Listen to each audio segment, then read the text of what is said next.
is a story that, for me sums up the work that Talk do. Ricky does a fantastic job for us in terms of editing so much information. Provided Mike and the team with an exclusive today about a jazz teacher. I don't know if you heard this. A veteran jazz teacher has been cancelled by a prestigious music school in London after claiming there is no systematic racial inequality at Trinity, which is where he plays, in the UK jazz scene. Martin Speake, an academic and saxophonist for over 50 years, my friends, alleges to have been forced to resign after he provided feedback questioning his place's inclusivity and diversity approach. They responded by saying, "You're an outrage. The students didn't want to be taught by him, that the fellow lecturers and teachers didn't want to speak to him." We're delighted to be joined in tick by Bryn, Chief Legal Counsel of the Free Speech Union, who are providing help to Martin Speake because of the position he finds himself in. But just have a watch and a listen to him with Mike Graham this morning to give you some idea of how appalling this story is.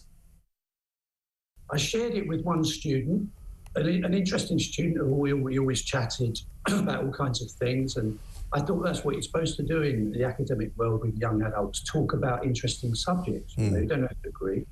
And he shared it with half a dozen students, and one of those got anxious.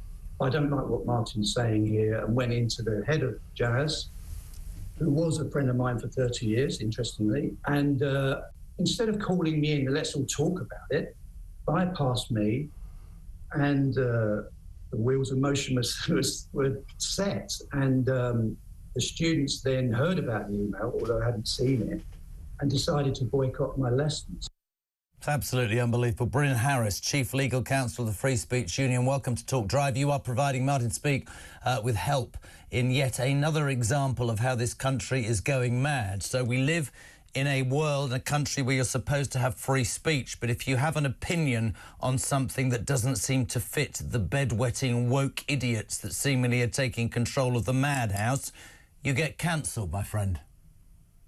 Hi, Jeremy. Yeah, this is a very sad case, a disappointing case, and I'm sad to say it's not a rare case. As you said, Martin spent 50 years in jazz, in a diverse, multicultural area of music, and this is a man who believes passionately in good race relations. He believes passionately in equality, no matter what your skin color is. That's what he was saying in his email to the college's principal. The principal had emailed saying, that there's systematic inequality, we're not being fair to black students. And Martin's position was, look, this is too divisive. I work in jazz, is what he said. People get on. Let's not try and convince ourselves that we're constantly, in this terrible race war. And it was an entirely fair thing to say, something that I think most people in this country would believe. And then, of course, it gets terribly out of hand. And I think the real crux of Martin's case is that at some point the college decides what we're going to do is we need to show the entire college, or the entire jazz department at least, what he's been saying. Clearly a cynical move. We think that was just hanging him out to dry, because they must have known that this would whip up essentially a mob. Well, I was about to say, actually, Bryn, and I'm really pleased you used that word, because we're getting to a point of mob rule, are we not, in educational circles, in government circles, in life in general, where unless you say what the status quo is, however barking mad the status quo is, then you can, as I said, be cancelled, be ostracised, be banished, and in Martin's case, a 50-year career, trashed, and probably, a man who we've picked up and we've done this story because I think it's a very important story. But if there wasn't this platform, what would he do? He'd have nowhere to speak out because he's been labelled and that's it, right? Absolutely. And I mean, all that he can do in the situation is to fight for his legal rights. That's what we're trying to help him do. That costs money. Most people can't afford it. Martin has a crowdfunder. I hope people will go and look for it, because he does need your help. I think really what this comes down to is that, colleges are there to educate. That's what they're meant to be doing. But they can't do that if they live in fear of telling their students things they don't want to hear. they for some reason they felt they couldn't take the step of educating their students and say, look, he may think differently to you, but you must hear him out. I mean, my point in my 60th year is that we went to university to, I'm being completely serious, get a degree, have a good time, and broaden our minds in all sorts of ways. There was no preconceived idea about what you'd think about banning the bomb, or I don't know. God, it was a long time ago.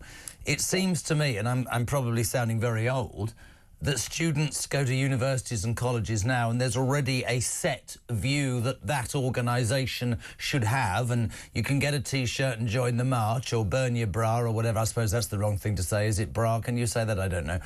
To the point where you can't express your opinion. And I think that is a frustration that the older generation, or anybody who's bloody sane, let's be perfectly honest, is going to increasingly feel. And I don't know about you, you're the Chief Legal Counsel of the Free Speech Union, but this will turn in the most catastrophic way, because this can't continue, can it? No. Look, I think you're absolutely right. People can't express their views at universities in many cases. I'm not even sure they're having a good time. I certainly look at disputes like this and I just see a lot of anger and misery. I don't see anyone having a good time. It's uncivilized, it's vicious, and it's absolutely unfair. Clearly, these colleges need to stop pandering to the worst instincts. I think that's what's happening. This instinct to hound, to punish, to ostracize the outsider. And instead of what I think most people in this situation would do, would be to take a step back, to take a breath, to pause, to say, let's not let this get out of hand.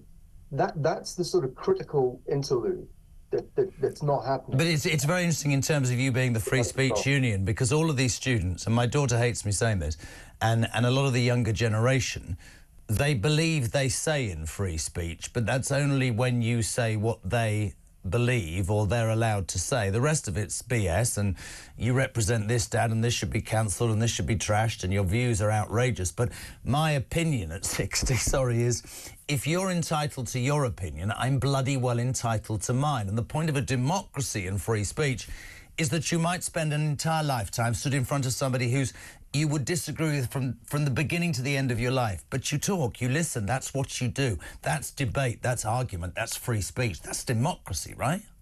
Absolutely. I think it's important to note universities do have free speech. Yeah. As long as you have the right opinions. Now, if you have the right opinions, you can be as vociferous and as controversial, as you like in expressing them. So it's not like the principle isn't understood. It is. But there's this really quite perverse identification of, who is allowed to speak, who is in the right, who is the elect, those with the correct views. I think we need to reduce it to the human level. This is destroying careers and lives. Completely agree. Listen, Bryn, would love to speak all afternoon, but a good friend of the station and lovely to have you on. Bryn Harris, Chief Legal Counsel of the Free Speech Union.